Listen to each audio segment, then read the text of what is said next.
দেশের রাস্তাঘাটে মাঝে মধ্যে ঘটে ভয়ঙ্কর বাস দুর্ঘটনা।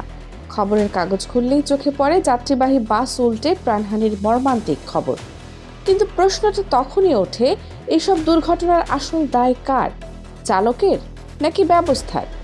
সম্প্রতি সমাজ মাধ্যমে ছড়িয়ে পড়ে একটি ভিডিও যেন সেই পুরনো বিতর্ককে নতুন করে উস্কে দিয়েছে।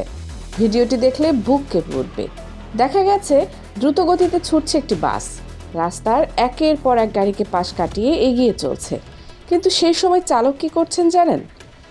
দু চোখ গেঁথে রেখেছেন মোবাইল স্ক্রিনে, স্টিয়ারিং এর ফাঁকে ফোন রেখে দিব্যি ভিডিও দেখছেন তিনি। বাসের গতি তখন ঘন্টায় প্রায় ৮০ কিলোমিটার। ভাবা যায়? বাসের কেবিনের ভেতর থেকেই কেউ সেই দৃশ্যটি ক্যামেরাবন্দি করেছেন। ভিডিওটি প্রকাশ্যে আসতেই হইচই পড়ে গিয়েছে। কর্ণাটকের রাস্তায় ঘটে যাওয়া এই ঘটনা এখন ভাইরাল। সামাজিক যোগাযোগ মাধ্যমে ঝড় উঠেছে নিন্দার, আতঙ্কেরও। নন্দন নামে এক্স হ্যান্ডেল থেকে ভিডিওটি পোস্ট হতেই মুহূর্তে লাইক, কমেন্ট, শেয়ার সবকিছুর বন্যা বইয়ে দিয়েছে নাগরিকরা। এক নেটিজেন ক্ষোভ উগরে লিখেছেন, এই ধরনের দায়িত্ব জ্ঞানহীন চালকের কারণেই প্রতিদিন দুর্ঘটনা ঘটে, পুলিশ যেন অবিলম্বে ব্যবস্থা নেয়। অন্য একজন মন্তব্য করেছেন, যাত্রীরা চালকের উপর ভরসা রেখে বাসে ওঠেন, আর সেই আস্থার প্রতিদান এভাবে।